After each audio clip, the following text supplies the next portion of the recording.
Bueno, continuamos acá en Vladimir a la Una. Muchos comentarios en la etiqueta Malavé a la Una. Ah, sí. Ajá.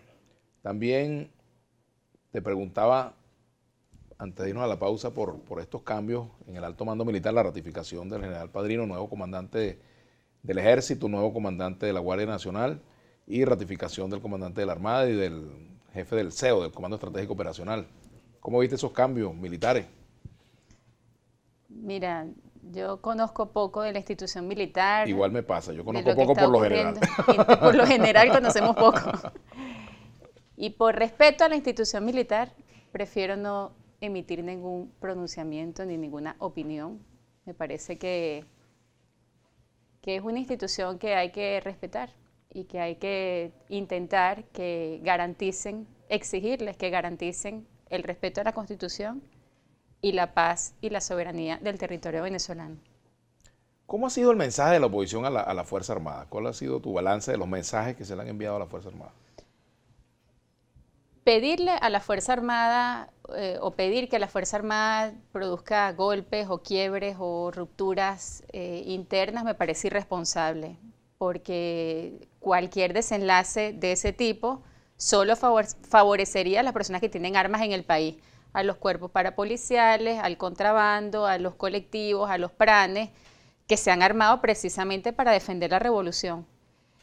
Entonces, buscar salidas de ese tipo para mí es muy peligroso, por un lado, es una provocación peligrosa y además contradice el espíritu que debería tener la Fuerza Armada Nacional, que en caso de que no lo tuviera, pues tenemos que fomentar que lo tenga, no que busquen una guerra, un enfrentamiento. Es muy lamentable las situaciones de guerra por 30 años, por 12 años que han vivido países hermanos latinoamericanos, incluso la misma Colombia. Por cierto que tú has hecho algunos análisis sobre la transición en Centroamérica y me gustaría comentar algo de eso. Sí, ahí es donde la transición que se dio en Centroamérica después de la guerra en El Salvador, la guerra en Nicaragua, la propia situación de guerra en Guatemala, es decir, en Honduras también hubo un conflicto armado, bueno, que todavía tiene sus coletazos, ¿no? Muchas cosas han salido ya en la entrevista producto de ese estudio, Vladimir. Primero, el reconocimiento a las ideologías políticas que en América Latina se han ido desarrollando, también muchas veces producto de unas políticas norteamericanas que no han ayudado al respeto de la soberanía de los países y a su destino, a su voluntad de elegir para su país el mejor destino que ellos quieran. Ha habido catalogaciones durante la Guerra Fría muy arbitrarias por parte del gobierno de Estados Unidos que ha exacerbado pues, movimientos nacionalistas, armados, revolucionarios, que al fin y al cabo son producto de la inculturación del marxismo, del socialismo en América Latina, que es un tema delicado, es un tema que hay que tratar con mucho cuidado, porque incluso ha incluido a muchas personas de buena voluntad, miembros de la Iglesia Católica.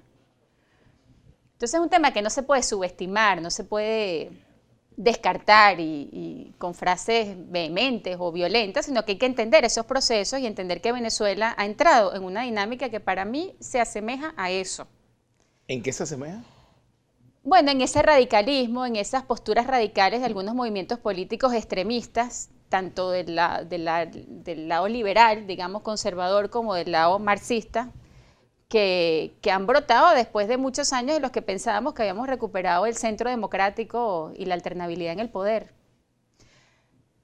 Ese proceso en Centroamérica, también lo hemos hablado un poco en la entrevista, arroja dos cosas. Primero, la importancia de una negociación con mediadores respetuosos de los procesos internos de cada uno de esos países. El grupo de Contadora propició un ambiente político donde para que las partes libremente y voluntariamente, con creatividad, con iniciativa, buscaran una solución a sus problemas internos. No se metieron, no dieron una receta, no le dieron plazos, te doy 30 días, te doy 10 días, te doy 5 días, sino que crearon un ambiente de conversaciones, de estímulo al diálogo, etcétera, para que cesara la violencia.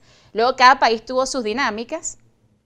El país que primero superó ese conflicto fue Nicaragua. Ajá. Que inmediatamente convocó elecciones y salió electa Violeta Chamorro.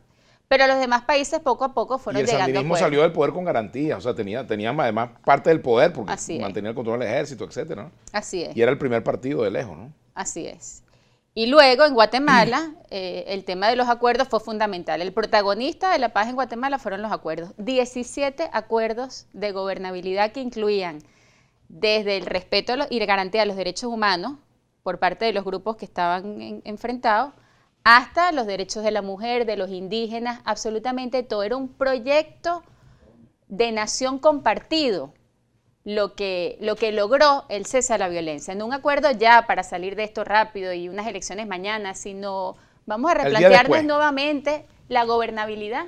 Vamos a plantearnos nuevamente la gobernabilidad y cómo podemos hacer para cooperar a que ese país lo podamos tener lo antes posible, porque eran 30.000 muertos y un conflicto armado espantoso.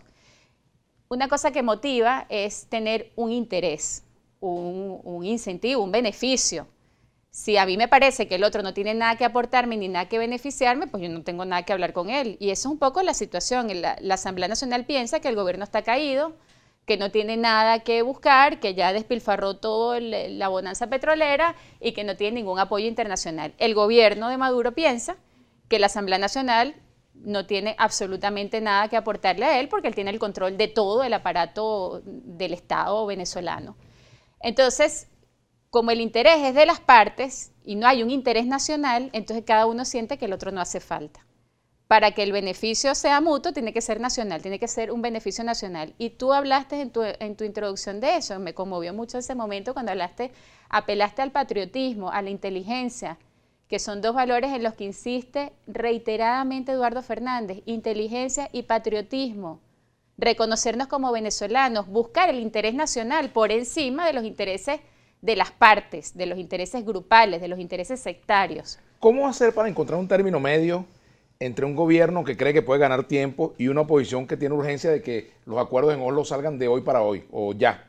O sea, ¿cómo se busca un status quo en el cual vayamos a una negociación sin prisa pero sin pausa, pues, para decirlo de alguna manera?